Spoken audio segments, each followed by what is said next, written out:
Chapitre 4. Les solutions.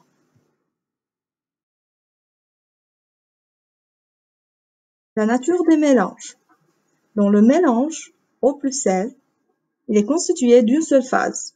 C'est un mélange homogène. On ne peut pas voir les constituants de ce mélange. Dans le mélange eau plus sable, il est constitué de deux phases, l'eau et le sable. C'est un mélange hétérogène. On peut voir ses constituants.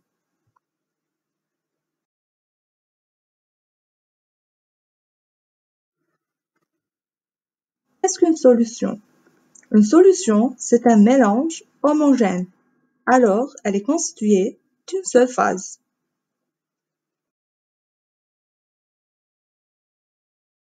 L'eau sucrée, le vernis et l'acétone sont deux mélanges constitués d'une seule phase.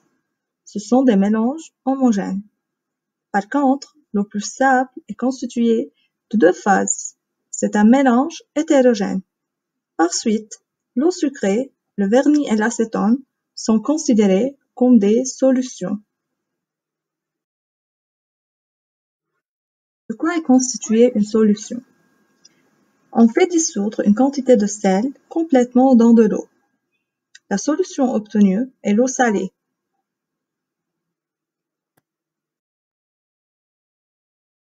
L'eau a fait dissoudre le sel. L'eau est le solvant. Le sel s'est dissous complètement dans l'eau. Alors, le sel est le soluté. Alors, une solution est constituée d'un solvant et d'un soluté. Le solvant, c'est la substance qui fait dissoudre une autre. Le soluté, c'est la substance qui est dissoute complètement dans une autre.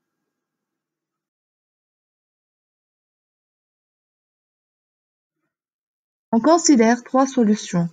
Une solution de sulfate de cuivre, une solution d'eau plus alcool et du Pepsi. Le solvant dans ces trois solutions est l'eau, qui est à l'état liquide. Le soluté de la première solution, c'est le sulfate de cuivre, qui est un solide.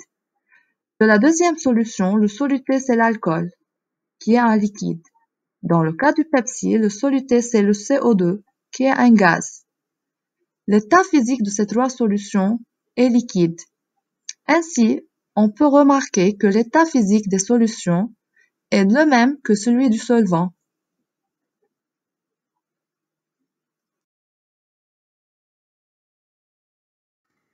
Alors, on constate qu'une solution est un mélange homogène constitué d'un solvant et d'un ou de plusieurs solutés.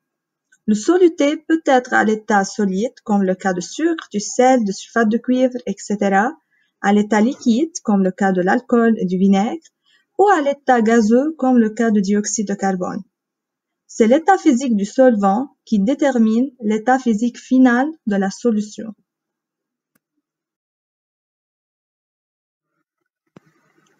Dans les solutions liquides, l'eau est un solvant universel, le plus utilisé. Alors, si le solvant est l'eau, une solution est appelée solution aqueuse. Si le solvant n'est pas l'eau, une solution est dite non aqueuse.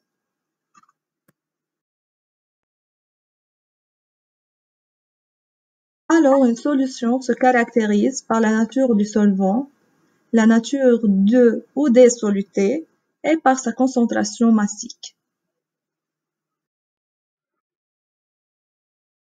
Qu'est-ce que la concentration massique? La concentration massique représente la quantité du soluté qui se trouve dans un volume donné du solvant. Pour calculer la concentration massique, il suffit de diviser la masse du soluté en grammes par le volume du solvant utilisé en millilitres. La concentration massique s'exprime en grammes par millilitre. On prépare une solution aqueuse d'eau salée. On fait dissoudre complètement 200 g du sel de table dans 200 ml de l'eau. Le volume de l'eau utilisée, c'est 200 ml et la masse du sel, c'est 200 g. Pour calculer la concentration massique, il suffit de diviser la masse du soluté par le volume du solvant. Alors, c'est 200 g divisé par 200 ml. La concentration massique de cette solution, c'est 1 g par millilitre. C'est-à-dire, dans chaque millilitre de cette solution, il y a 1 g du sel.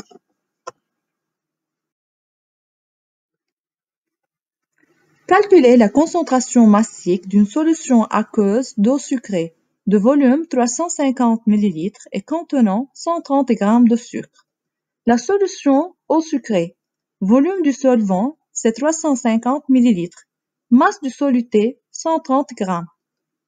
On applique la formule concentration massique est égale masse du soluté divisé par le volume du solvant est égal 130 g divisé par 350 ml est égal 0,37 g par millilitre. Alors, cette solution contient dans 1 millilitre 0,37 g de sucre. Durant une séance de laboratoire, on prépare une solution aqueuse de sulfate de cuivre de concentration 0,5 g par millilitre et de volume 500 ml. Calculez la masse du soluté nécessaire pour préparer cette solution. Alors, la solution de sulfate de cuivre, le solvant c'est l'eau puisque c'est une solution aqueuse, le soluté c'est le sulfate de cuivre.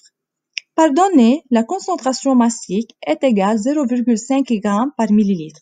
Le volume de l'eau, c'est 500 ml. La masse de soluté, c'est à calculer.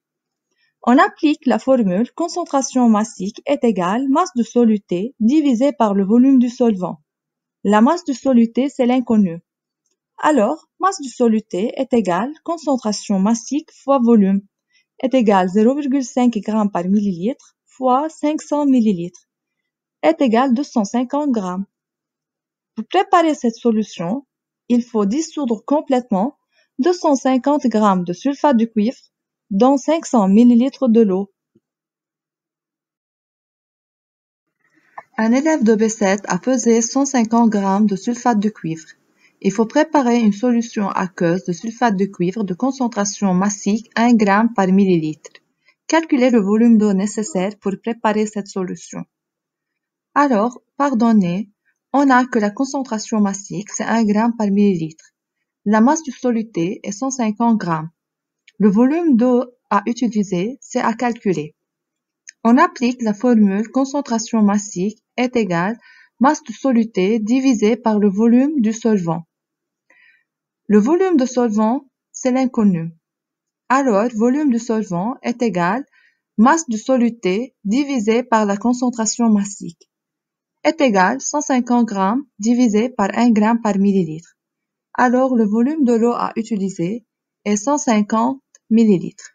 Pour préparer cette solution, il faut dissoudre complètement 150 g de sulfate de cuivre dans 150 ml de l'eau.